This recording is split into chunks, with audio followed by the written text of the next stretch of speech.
Good morning and welcome to Daily Tech News with Alan Smithson. Today is Monday, April 22nd, and there's a lot to cover today. I actually had to break it up into 2 days, so tomorrow there's going to be a lot coming as well. So let's get right into it. The first thing, I don't know what's going on with America and China, but Apple had to pull social media apps, Meta, WhatsApp, and Threads from the China App Store amid the country's tightening internet regulation.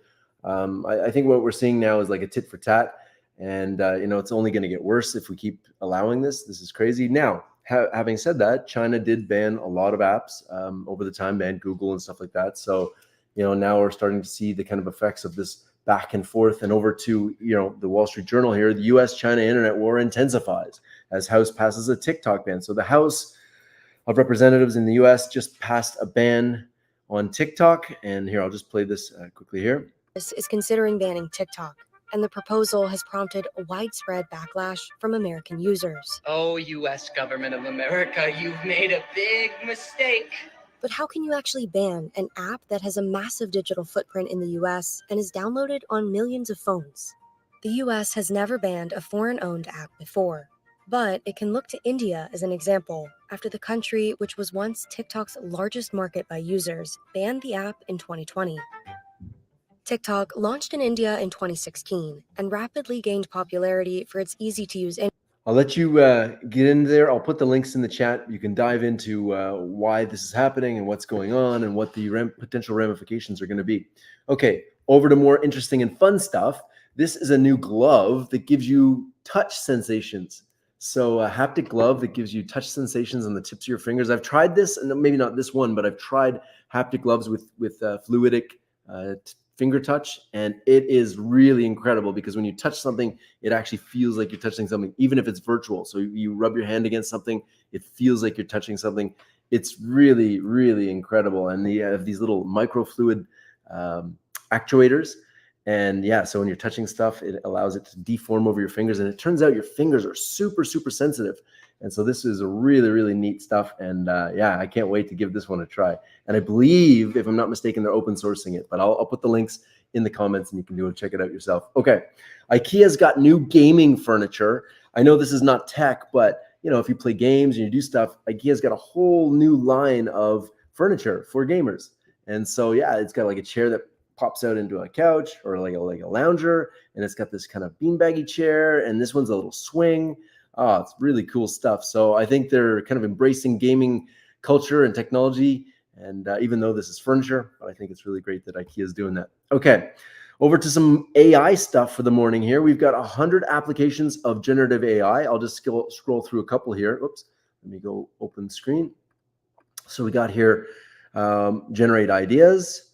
We've got here, let's see, therapy, companionship, specific search, edit text, explore topics of interest, fun and nonsense, troubleshoot, enhanced learning. I won't go through the whole ones, obviously, personalized learning, all this good stuff, but it's a full PDF, and they've got literally 100 things that you can do with generative AI. So I think this is really great to kind of get your hands on this and understand what can be done with generative AI as we progress with this technology. So very, very cool stuff there. Thank you for sharing that, whoever did that. All right. Over to more prompting, but this is really weird. Logitech is making a specific button on their mouse so that you can have it just go straight into a prompt builder. So they have a new AI feature, and it sounds pretty great, actually. It says Logitech makes wonderful keyboards and mice. I've been using them forever. The company takes Logi Options Plus configuration tool allows you to kind of do this, and now they have a macro builder and now an AI prompt builder. So I don't know what this is all about, but you can go in there, you can set your keyboard, you can set your mouse to have AI. There you go. The AI is right there. So very cool. Yeah, we'll see what happens with that. Over to more prompting and prompt engineering. I actually have an older version of this beginner's guide to Midjourney, and it's really interesting because it's a hugely useful tool. And the interesting thing about this is that you can now go in here and it'll give you a bunch of prompts. So let me script through. So it'll give you an image, and it says prompt of a juicy hamburger, AR 3:2, which is aspect ratio. And then now let's dial up the properties, right? Clear and direct prompt, culinary portrait, up close templation, temptation, double burger, cheese cascade, rich, indulgent hues, minimalistic, contrast background, deluxe, guilty pleasure, juicy beef, oozing cheese, bold, satisfying, stacked cross section. So you get the point that you can go from a cheeseburger to a cheeseburger. Anyway, it's not all that's in there. There's tons of stuff, but if you want to get the most out of your generative AI image generators, especially Midjourney, you can go in and find this. There's all sorts of ways you can do different camera angles, different lens flares, all of it in there, and it recognizes it. Very, very cool resource. Okay, speaking of prompting, this is Sora, and this is their a new video that came out of the Sora camp. Wow, this is kind of stuff that dreams are made of, if you think about it. Like, there's no way that you'd be able to make this real. You know, you can't do this in real life. I mean, yeah, you could do some of these things. You could have a fly-in to a presentation.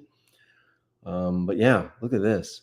How wonderful is that? I'm not sure. Is that lab-grown meat? Is that meat growing in the lab? What's happening? Oh, it's so, and this is, vertical farming, obviously, I think. How incredible is this weird and wonderful world we live in? All right, let's move on here. This is interesting. Two life forms merge in a once in a billion years evolutionary event. And this is really cool. So what that means is two organisms, one has kind of wrapped around itself and then kept that other organism as part of its biology. And the last time this happened, Earth got plants, because we had endosymbiosis, meaning like something wraps around something else and becomes an internal organ of that other species. So now this has happened and they've documented it, and just super cool. So the last time this happened, we had mitochondria. They were separate. A plant cell wrapped itself around it and then used it as, the powerhouse of the cell. So, man, science. I love it. Okay, over to Norway. Norway is building a coastal highway, but it's not like something you've seen before. It's 1,300 kilometers long. And it's underwater. Yeah. And it's suspended from the bottom.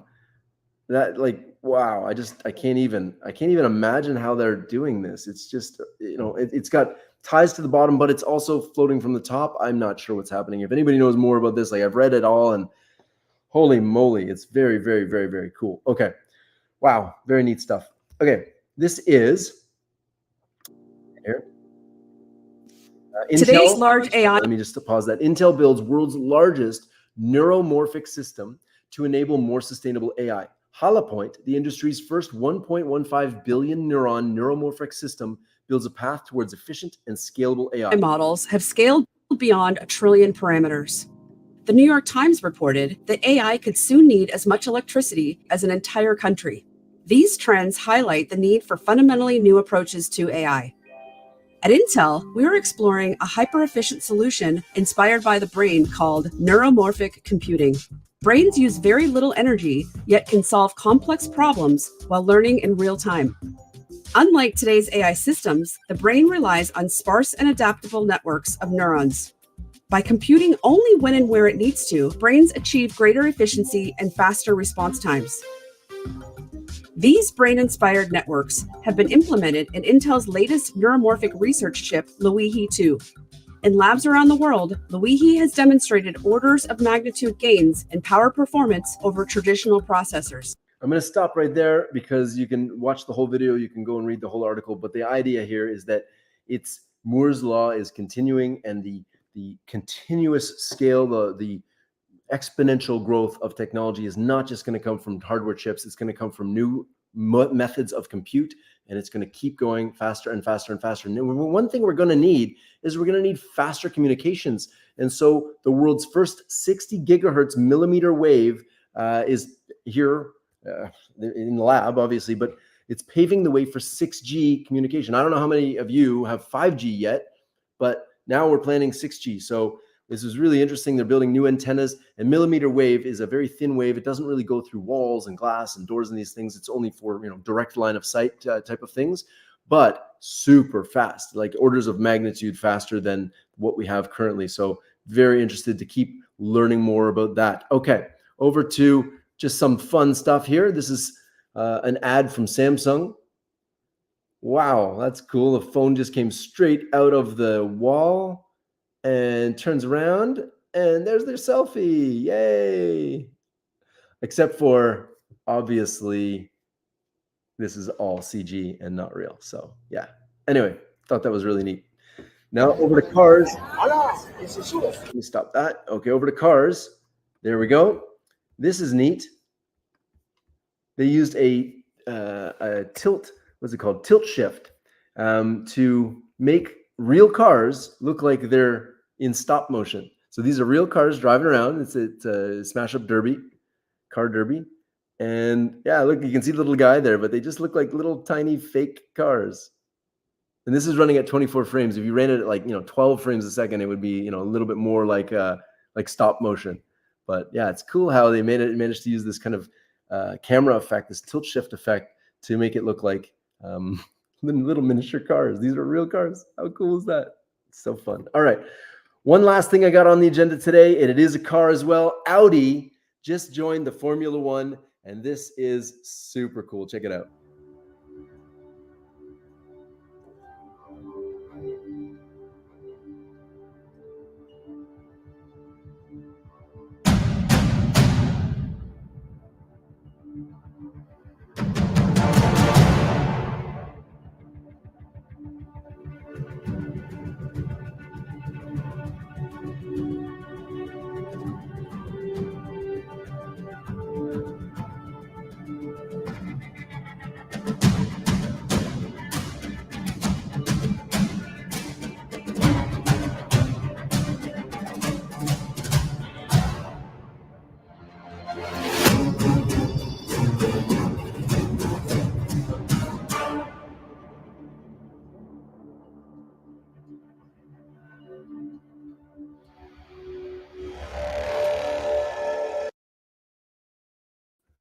That is incredible.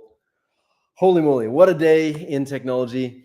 Today is Monday, April 22nd, and that has been Daily Tech News for today. I hope you had a great time. Please make sure to share, like, subscribe, do all the good stuff. We're trying to grow this channel, and the more we grow this channel, the more I'll be able to do cool stuff like this every single day for you on weekdays at 10 a.m. Have a great day, everybody. Peace.